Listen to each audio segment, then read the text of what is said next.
Cap. You guys. So today has been a fucking off day for me.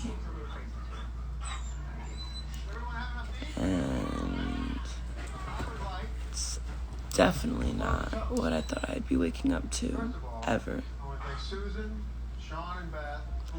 And I've been trying to contemplate all day how I'm going to go ahead and address myself with this and address our fans with what's going on and how it's even possible that this is even happening.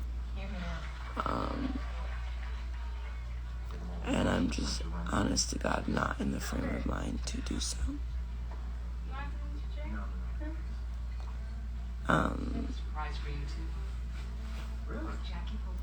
Your voice, stop smoking. My love, that's not from smoking, that's from crying. We're not. That's all I smoked today. Okay. If you guys can just do me the favor, and obviously I have no way to stop anything, neither do you, and in general, my whole point to this past year and a half plus was to make sure that Jared's fans knew how happy it was and that he was just literally so in love with you guys and would work 24/7 for you guys. And that's how I need you to remember him. I do not need you guys to remember him in any other way. I took on that trauma myself and to keep for myself because it's not how you guys should remember him at all. It's a very traumatic situation, and for things like that to even be leaked has blown my mind. Literally stopped me in my tracks today, so I need you guys to just think positively and don't think about that moment. I remember the first prayer that I did after all of that was for God to cloud my mind with better memories so I can continue. I did not care this whole year that people want to say that I killed Jared or this or that, because I know what happened, as long as so does everyone else there. And you get a little bit of it from the police report, but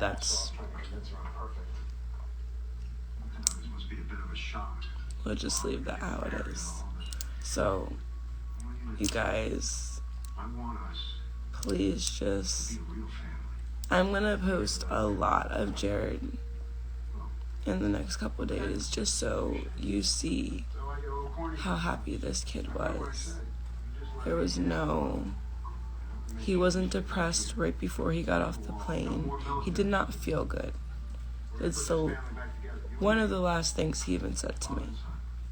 I was holding him right after I came out from the bathroom, changing my clothes because I was in shorts on the PJ, and it's cold in Chicago, so I went and put on pants. Came back out and went straight up to him because he looked like he didn't feel good. And I asked him what was wrong, and he just told me he didn't feel good, and I told him to explain to me what didn't feel good. And the cop had said, you guys are in trouble, you guys just can't be holding each other, because I was holding him and holding his dreads, like, what's wrong? Thank you, baby. I know. So, and then within a minute after that, he sat down in front of me, and as you guys can see from other things, I know, Mom, that that was about it. And that all happened within about 5 minutes of us getting off of the flight. So there's just so much more to that. And I don't want anyone, I know, Mom, I don't want anyone to think he was in any depressing state, that he was nervous, that none of that was going on. He did not feel good. We had a doctor come to the house the night before because he did not feel good. Like, I don't know why people aren't acting on the information that I've given, that they know, or whatever it is. It's fine. It's fine. I can only do so much. But what I can do is make sure that you remember him in the way that he was, and the way that he planned, the way that he wanted. And I have all of that. He prepped me for all of that without me even realizing. So just, again, you could say whatever you want. I come to terms with dealing with that for the sheer fact that as long as you remembered him happy. And this took all of my coping for the past year and a half, plus that just flushed it down the drain. If this was what was going to happen in the beginning, I should have just been able to say what I wanted to say, and there would have been no confusion. And I don't know, because I don't want to even speak upon it, but I just want you guys to know that that kid was happy, to the point that the last things that he did was turn around and dap up G-Money. I think Frozen was on the TV while we were in the lounge, the lounge. He turned around and dapped up G-Money. He was right across the seat from me here. I was right here. Then he looked at me because he didn't feel good, and he was like, Allie, I don't feel good. And then he went, Allie, and then froze the fuck up and seized the fuck out. And I ran over screaming and trying to help him. And no one fucking helped. No one. There was one person out of all the people that were there that were able to help, not talking about the group that we were with, because they were handcuffed, so there's not much they could do. But everyone else that was there was only one person who helped me. It was a woman. I'm so grateful for her. I don't know who she is to this day, but she came up and brought, they had, while I'm on the floor helping him, they had asked, like, what's going on? And I said, I don't know. You don't just seize like this and now all of this other stuff coming out of your mouth, and no, this doesn't happen. So I don't know. But I can tell you, he does have a problem. We do have a problem. That's it. Other than that, the only person that was able to help was the woman who brought the Narcan over to me, and me and her administrated it. He came back for a second, looked at me, and was able to stare into my eyes, and then went blank. So after that, and that's just a tip of it, and that's all you guys need to know, and let it be, because I coped this entire year around the basis that this was going to be kept to me, and now it's not. And I mean, even the people that were there have a hard time looking and being around me due to how tragic the event was.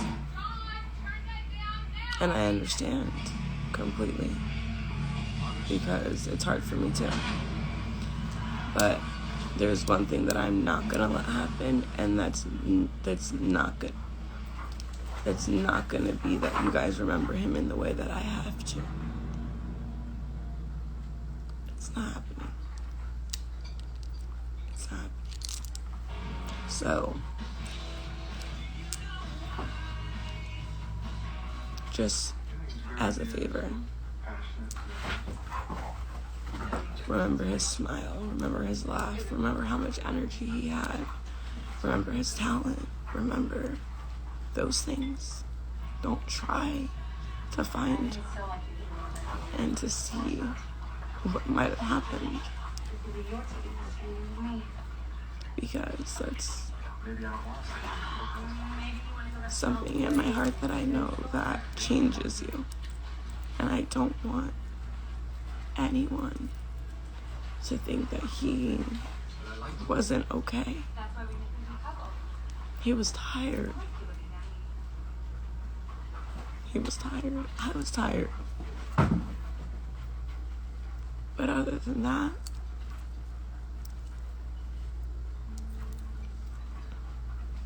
that's all. And for that to happen, and for it to be so tragic, it's not simple. It's not, I got a phone call. It's not, no.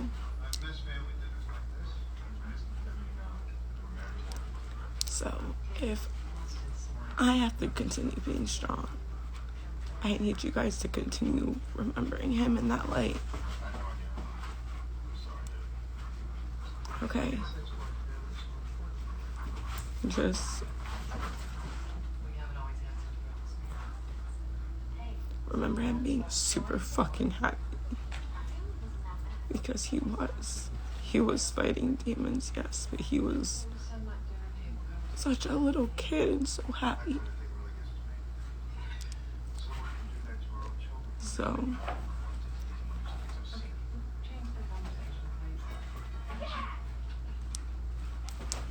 I just know that I needed to come on here and show you I was alive, first of all. Second of all, that I got my point across. You don't want to know. You don't.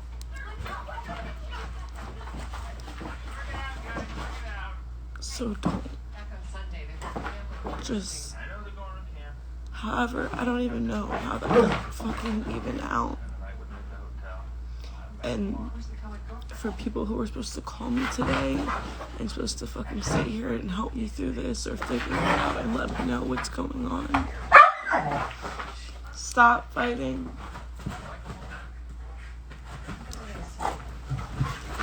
I don't know. I'm so over everything and everyone. Because I've done nothing but just let everyone be and do and say what they want. When in reality, it's really what I want and what I say. And I don't care how selfish that sounds, but that's what was instilled in me from Jared.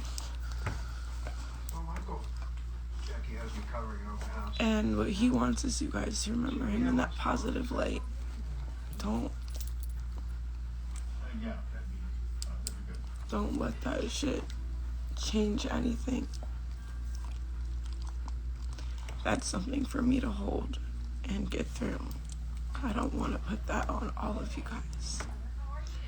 That's why I don't come on here. I don't sit here and I do this and that and just think about him in a positive light. And just continually think about me as just being strong. I don't want any more condolences. I don't want any more. I just want you guys to know that he loved you.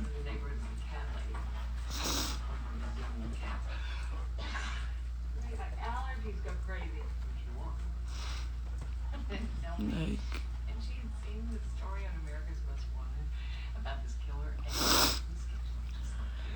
I just read some more of the shit that was leaked, and it's so mind-blowing.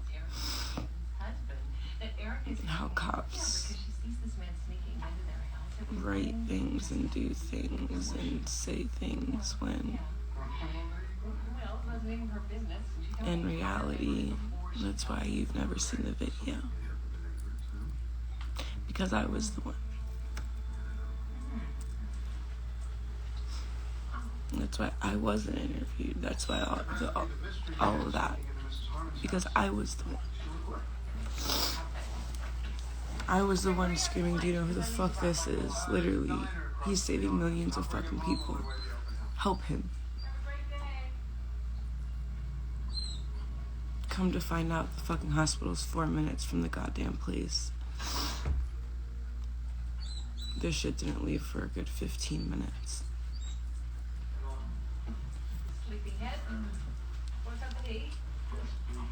I'm tired of, if we're gonna let it out, if people are gonna leak shit, I'm tired of holding it in them.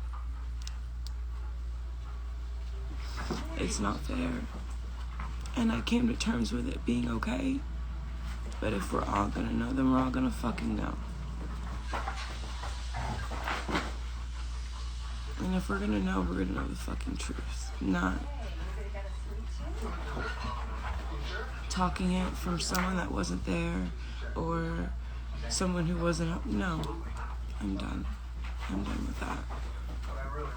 My whole point is remember him in your light. Like, with his light, his smile, everything. He was just smiling seconds before. He was not in a depressive state. He was not.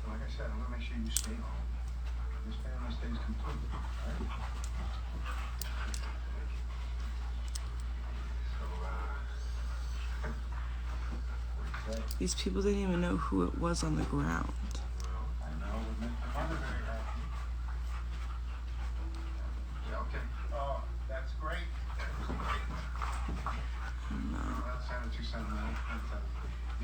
I just need to come on here and tell you guys that I love you and that he loves you guys so much. There was not a day that he didn't. Literally. And that everything he ever made, you guys will always have.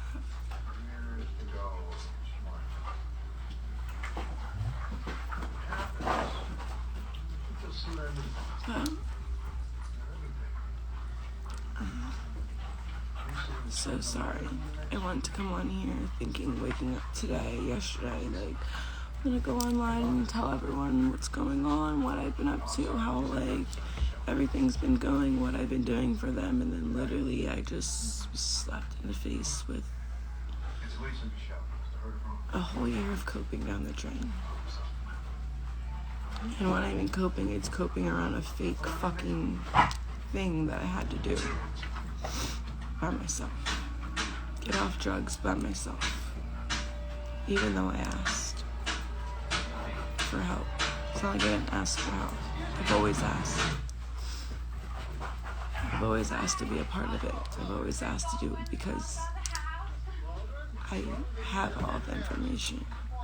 I don't want anything from it. I just want to make sure that his legacy is remembered how he wanted. So just do me one favor, talk all the shit you want about me, I don't care. Just remember him super positive and smiling, okay?